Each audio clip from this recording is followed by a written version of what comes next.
Welcome back. We've discussed how those severe storms ripped through northeast Ohio around this time last night, but we want to focus on two tornadoes, the tornado in Cleveland and the one in Menor. Betsy, Kling and Matt Wintz had a close eye on those exact storms last night, minutes before the tornado warnings were actually issued. Here's how it evolved last night. Take a look. Matt, I would actually really love it if we could just kind of, what do you have? Yeah, well, I'm watching some rotation just offshore, Betsy. Let's go with I'm that. getting a little bit more concerned about this, and Weather Service calling it out as well. I've been watching this just develop over the last couple radar scans.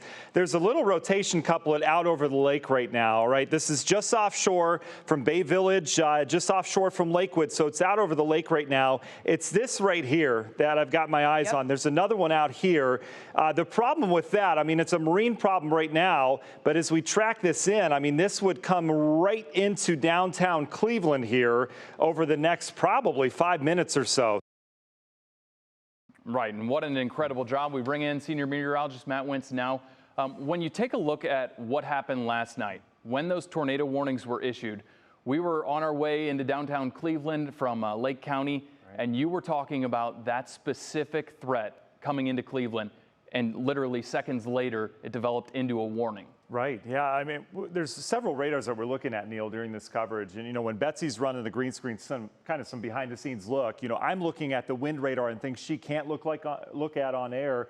Whereas when I'm doing things on air, she's doing things in the background as well. So that's why it works so well in tandem. But seeing that area rotation develop offshore, given the history of the way that storm behaved, I mean, we had to put the heads up on that. Does it help you knowing which way the storm is going and what has happened previously with the storm as well? Oh, absolutely, Neil. Yeah, a storm will behave the way it's behaved in the past. So if we're tracking a tornado, you know, back in Michigan, we can travel with that same storm and watch it as it continues to move inland. And that was one spot of the storm, especially the Vermilion storm back in Erie County. We were watching that little kink of rotation that produced the same tornado back in Michigan come into the Vermilion area. So we had heads up on that storm as well. All right, we want to go back in time a little bit. The tornado that caused the damage overnight in Cleveland reminded us of the storm that hit Slavic Village way back on April 21st, 1909. A powerful tornado leveled the St. Stanislaus Church on East 65th Street.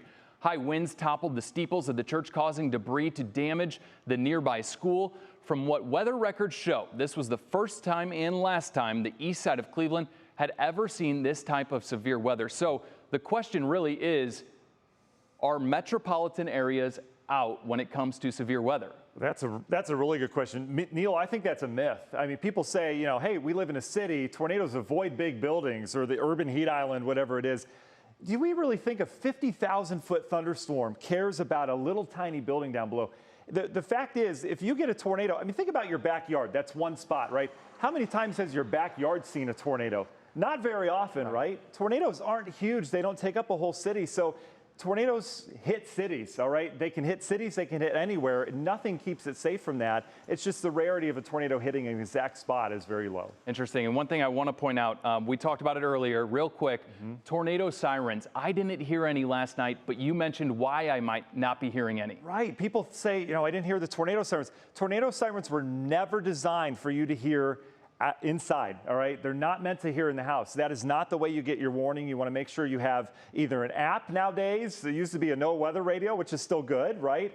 But they're not meant to be heard indoors. They're meant to be outdoors for all the people that could be outside, you know, at a park or whatever happens to be and aren't weather aware. All right, great insight. Thank you very much. Yeah, great questions as well.